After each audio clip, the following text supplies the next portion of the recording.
Pour cette vidéo, quelques mots, ce sera plus court, sur la question du littéralisme, c'est-à-dire de prendre la Bible à la lettre. C'est quelque chose que l'on retrouve à bien des endroits.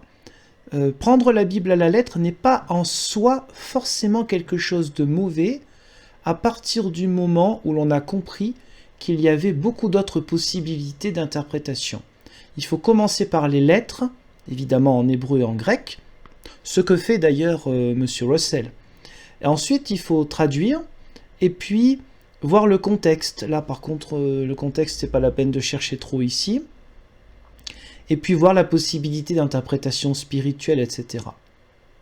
Pour le dire clairement, au Moyen-Âge, l'époque soi-disant obscure, parce que c'est long quand même, c'est 1000 ans, vous avez des possibilités d'interprétation, on en compte 4, par exemple au XIIIe siècle, à l'époque de Thomas, ou comme vous préférez Saint Thomas d'Aquin, la possibilité d'interpréter les Écritures d'une manière très riche, mais à l'époque ce n'était donné que pour certaines personnes, montre une richesse intellectuelle, spirituelle et théologique 100 fois plus importante que le soleil qui se lève à partir de 1874. Voilà.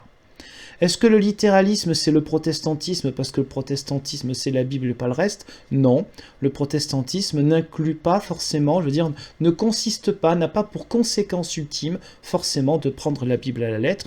N'oublions pas que Luther est un moine, qu'il est enraciné dans la tradition médiévale et que la possibilité d'interprétation diverse est toujours là. Donc le littéralisme en tant que tel n'est pas mauvais sauf s'il est tout seul, s'il n'y a que ça. Voilà. Il y a des versets que l'on peut prendre à la lettre parce qu'il n'y a pas toujours d'interprétation spirituelle non plus. Mais il faut être ouvert d'esprit et ouvert à toutes les formes d'interprétation. Cela implique que l'on ne considère pas que tous les gens qui ont vécu avant soi et ceux qui sont en dehors de notre propre mouvement sont des abrutis et qui n'ont rien compris. Voilà, évidemment. Page 325, juste 2 exemples très courts, mais c'est le cas partout dans ces livres-là. L'humanité a reçu l'esprit de vie de Dieu, la source de vie par Adam. Par sa désobéissance, Adam perdit son droit à l'esprit de vie ou à l'énergie vitale qui le quitta, peu à peu au cours des 930 ans de sa mort graduelle. Donc Adam qui vit encore 930 ans, vous le retrouvez ici, vous le retrouvez plusieurs fois dans ce livre et dans les 2 livres que j'ai retrouvés comme ça, dans les 2 livres de son successeur Rutherford. Et nous écoutons page 406-407. Par conséquent, ces 6000 ans d'expérience, ainsi que l'exhortation adressée aux saints de rechercher l'immortalité, etc., c'est pour montrer les 6000 ans. Ça revient souvent, donc voilà, c'est une manière très du littéralisme de compter depuis Adam jusqu'au début là, du XXe siècle. Alors là, on pourra dire, oui, mais à l'époque, c'était courant. Alors, c'était courant à l'époque, mais en fait, il y avait des possibilités de recherche qui existaient déjà. Tout le monde ne croyait pas ça. Au début du XXe siècle, le protestantisme libéral, et même un petit peu au sein du catholicisme romain, c'est pour dire, il y avait déjà des ouvertures exégétiques et théologiques pour ne pas prendre à la lettre ces histoires de 6000 ans. On a été bien forcé, grâce aux découvertes scientifiques, de se poser des questions et de comprendre que la Bible n'est pas un livre de science.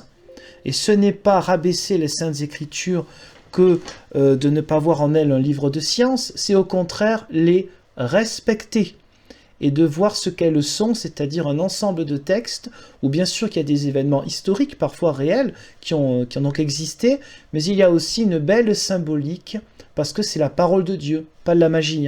Parole de Dieu, c'est une parole qui est une parole de vie pour chaque être humain. Et donc, dans l'histoire de Adam et Ève, l'être humain se retrouve, qu'il soit celui de l'année 2021, comme en 1900, en 1920, etc. Mais prendre la Bible à la lettre, c'est diviniser la Bible, c'est une idolâtrie, c'est vouloir trouver toutes les réponses à nos questions. Donc ça s'appelle faire de la Bible une idole.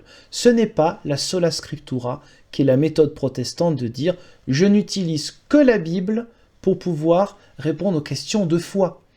questions de science ou d'autres questions, évidemment que la Bible n'y répond pas. Et c'est logique. Donc voilà, ne pas diviniser la Bible, ne pas tomber dans un littéralisme qui en fait ne sert que la personne qui, je mets des guillemets, interprète les Écritures.